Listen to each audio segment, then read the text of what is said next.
Assalamualaikum warahmatullahi wabarakatuh. Saya Sherly Agustina akan mempresentasikan mengenai konsolidasi dengan akuisisi melebihi nilai tercatat ekuitas.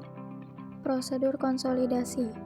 Perusahaan pengakuisisi biasanya akan melakukan uji kelayakan atas bisnis yang akan diakuisisi. Hasil akurat dari uji kelayakan tersebut dapat menunjukkan apakah bisnis yang akan diakuisisi memiliki nilai lebih atau lebih rendah dari nilai bukunya. Faktor-faktor yang dapat mempengaruhi proses penilaian kelayakan bisnis saat proses kombinasi bisnis antara lain prospek bisnis perusahaan yang akan diakuisisi, terutama dalam menciptakan penghasilan tambahan bagi perusahaan pengakuisisi, kondisi industri secara umum, nilai strategis bisnis, kualitas manajemen, dan tentunya nilai wajar dari aset maupun liabilitas yang dilaporkan oleh perusahaan yang akan diakuisisi. Proses pembuatan laporan keuangan konsolidasi atas akuisisi yang dilakukan di atas nilai buku tidak memiliki perbedaan signifikan dibandingkan akuisisi pada nilai buku.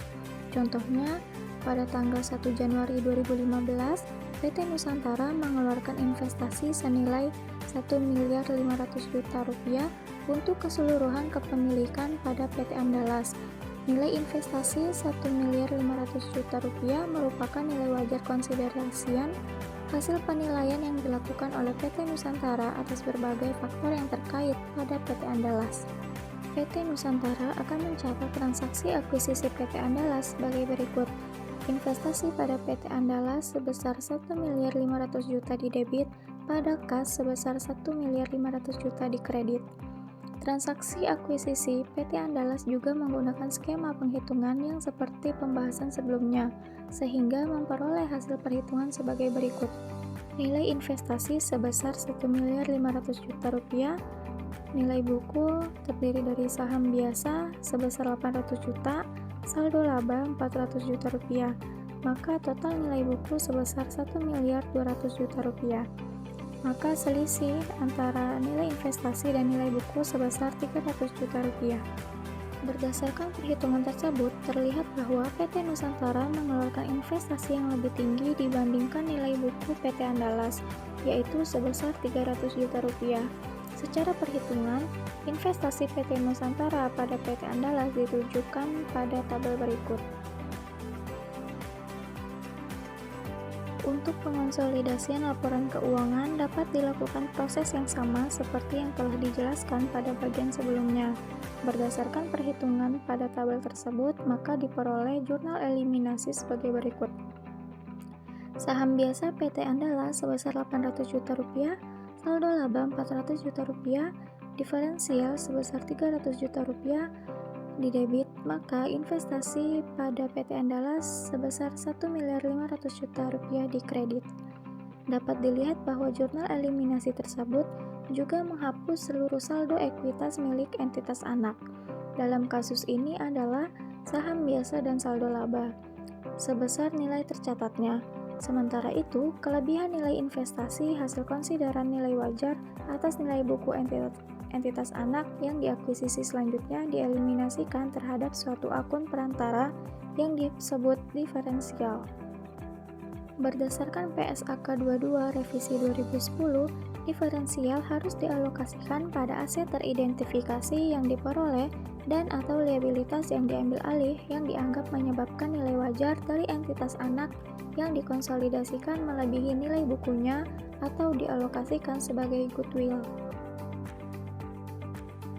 Menurut PSAK 22, aset teridentifikasi yang diperoleh dan liabilitas yang diambil alih haruslah memenuhi definisi aset dan liabilitas menurut kerangka dasar penyusunan penyajian laporan keuangan pada tanggal akuisisi serta merupakan bagian yang dipertukarkan dalam proses akuisisi.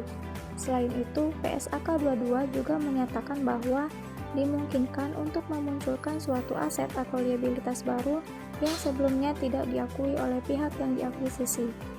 Pengklasifikasian dan penentuan aset teridentifikasi dan liabilitas yang diambil alih perlu didasarkan pada hal-hal seperti persyaratan kontraktual, kondisi ekonomi, kebijakan operasional dan akuntansinya, serta kondisi terkait lainnya yang ada pada tanggal terjadinya akuisisi.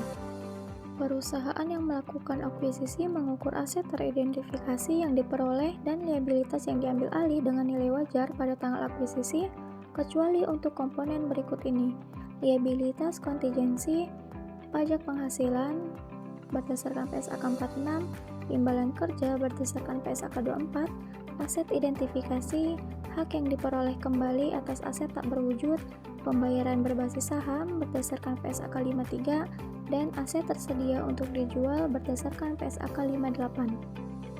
Dalam kasus akuisisi PT Andalas oleh PT Nusantara, jika diasumsikan bahwa perbedaan nilai investasi dan nilai buku disebabkan oleh nilai persediaan yang dinilai lebih tinggi sebesar 50 juta rupiah dan nilai tanah yang lebih tinggi sebesar 250 juta rupiah, maka diferensial masing-masing akan dialokasikan ke persediaan dan tanah sejumlah nilai tersebut.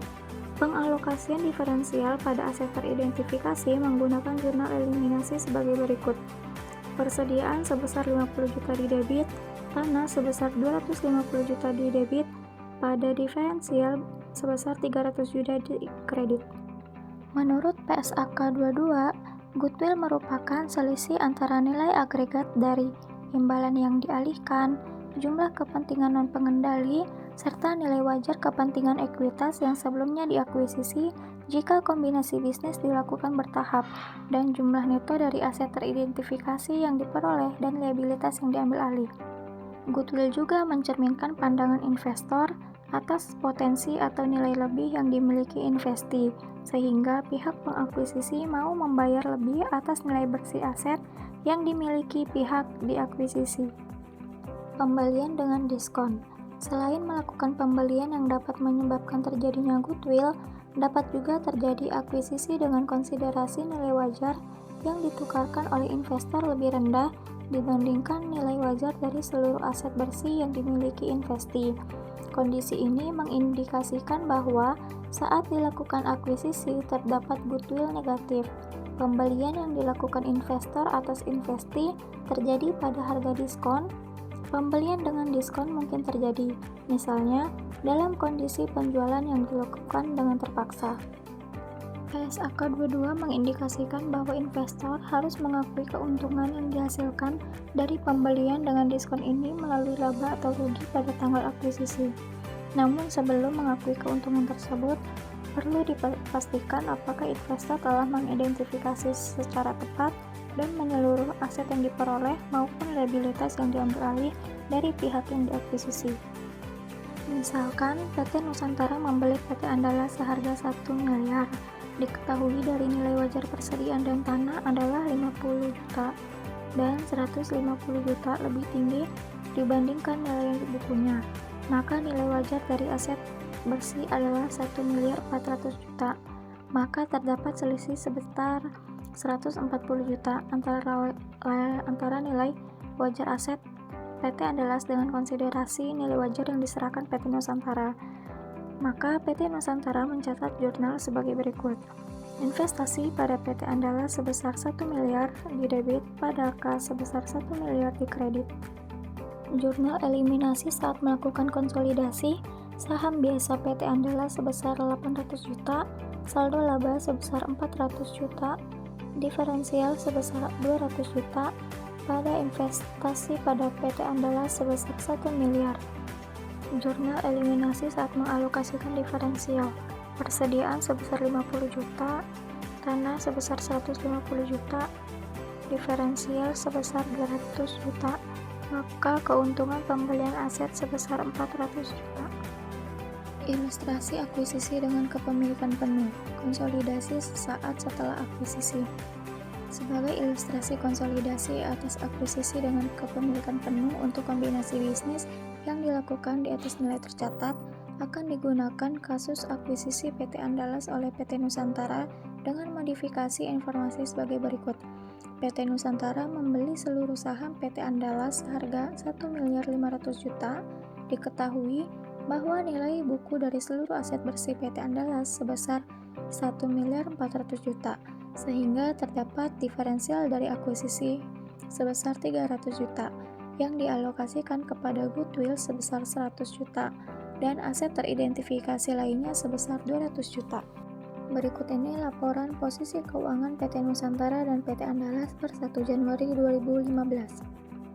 PT Nusantara akan mencatat transaksi akuisisi PT Andalas pada bukunya untuk mencatat pembelian saham PT Andalas, yaitu investasi pada PT Andalas sebesar 1.500.000.000 di debit, pada kas sebesar 1.500.000.000 di kredit.